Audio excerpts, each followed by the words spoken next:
skin repair, and I looked again at all different technologies like I brought you today, and so it's up to you to decide what you think is most effective. And this is the before and after. This is a long-term result.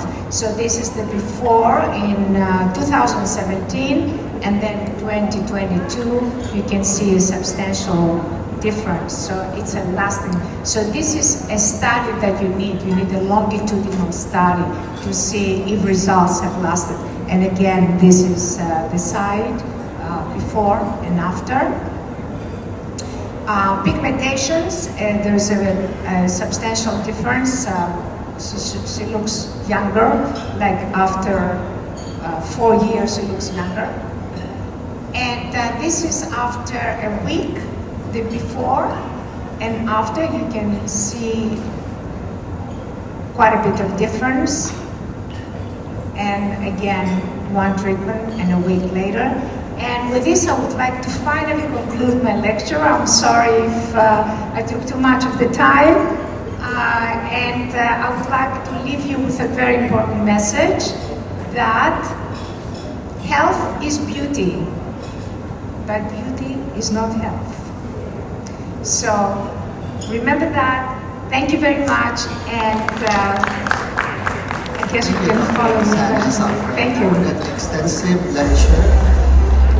Is there any questions in the floor? Doctor.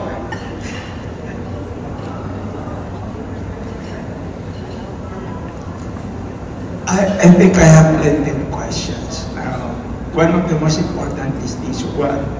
Now you go into aging retardation. Okay, so on the process. What I mean is, during protein catabolism, carbohydrates metabolism, and gluconeogenesis, the end product is lactic acid, right? Okay. This lactic acid is the one that destroys the cell. I think there are regenerative medicine here, cosmetics, and derma. Now, lactic acid is the main cause of cell death. So, are you not considering a combination of alkalinizing your blood to neutralize lactic acid plus the reconstructive of stem cells? Because stem cells sets in after destruction. Why prevent destruction before giving the stem cell?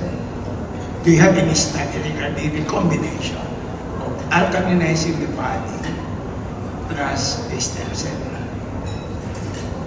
Are you saying is there a study where you're using stem cells and what else? No, I mean alkalinizing the body plus using the stem cell on the premise that during protein catabolism, during activity and sports, plus carbohydrates metabolism and gluconeogenesis, the end product is lactic acid, right? Now, lactic acid can be neutralized by alkalinizing the body before the collagen sets in. That's why there is such thing as a retardation of aging, I think. Or did you get me? I'm not understanding the question. Yeah. I don't know what your question is. This way. I think you're trying. I think we have to talk about this. I asked you a question. This is more complicated and more scientific and more technical. Okay. Thank you. Let's start again. You're saying that. Okay. You treat aging through stem cell because Okay. you do regeneration. What I am driving at is do not destroy the cell first. Do not destroy the cell first. You have to safeguard the cell by alkalinizing your blood, because the end product of the protein and the carbohydrates and the fats in gluconeogenesis is lactic acid. Right? Okay. This lactic acid is the one killing the cell. Yes, yes. Right? Yes, yes. Okay. It does not affect the telomeres. It does not affect the collagen. Yeah. But it protects the degradation of the cell through alkalination, neutralizing your body, neutralizing the lactic acid by not killing the cell before you give the regeneration. Thank you very much. Get me? In other words, you're saying instead of trying to repair the system, First is to prevent. Yeah, prevent it. Have a preventive. Destroy. I 100% agree with you. Thank you very much. Thank you. I 100% agree. We need to find a preventative way of stopping the deterioration. We need, it's like, don't fall down and then say, well, now I have to kind of heal the wound. Just don't make the wound in the first place. So try to take care of yourself, lifestyle, exercise. 100%, I agree with you. Okay, thank you. Any other questions?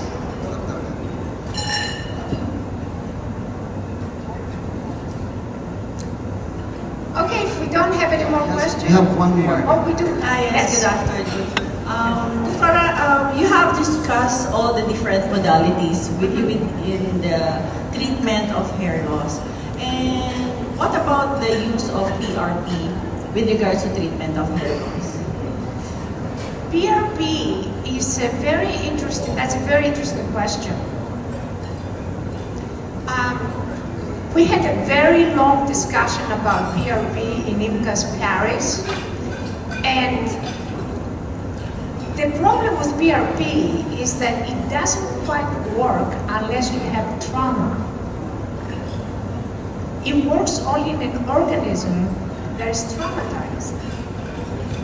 So what the doctors say, well, you know, I always use PRP with an energy device because the energy device creates the trauma. Okay? The PRP works only in something when the body does not work. So you say, okay, so if we take that hair loss, for example, is the body doesn't work properly. Can PRP help with that? The answer is yes, it can. I have not included it, as a lot of other things I have not included. I mean, I would sit here, I would have to be here all day talking about all kinds of different methods. But PRP is, yes, one of the methods that has been used extensively, both for skin repairs, skin rejuvenation, and for hair repair, if there is a problem. And it does work if there is a problem. But if there is no problem, if you have, you know, if you have normal hair, then it's not going to make a difference. Am I answering your question? Anything else? Are there any more questions? If not, thank you, Dr. Thank you very much. Thank you for having me. At this point, we would like to invite on stage to present the Certificate of Appreciation. We invite Dr. Risa Gatosa, Dr. Anne Margaret Vicente, Dr. Rodora Cruz, and Dr. Daisy Camita. We'd also like to invite Dr. Ryland Flores.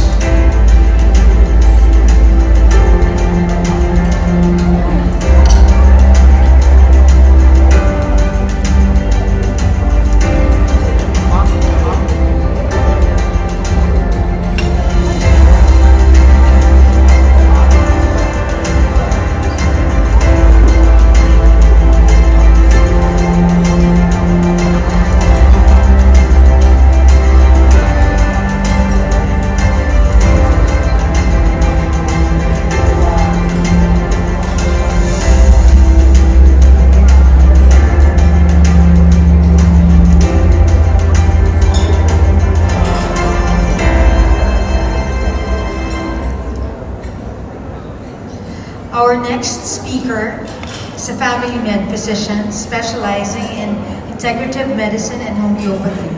He finished his degree in medicine at the University of Santo Tomas. He is a consultant at DMIMS 3, and he's the founder, medical director of Bien Medical Group. Please welcome Dr. Edwin Bien. Okay. The video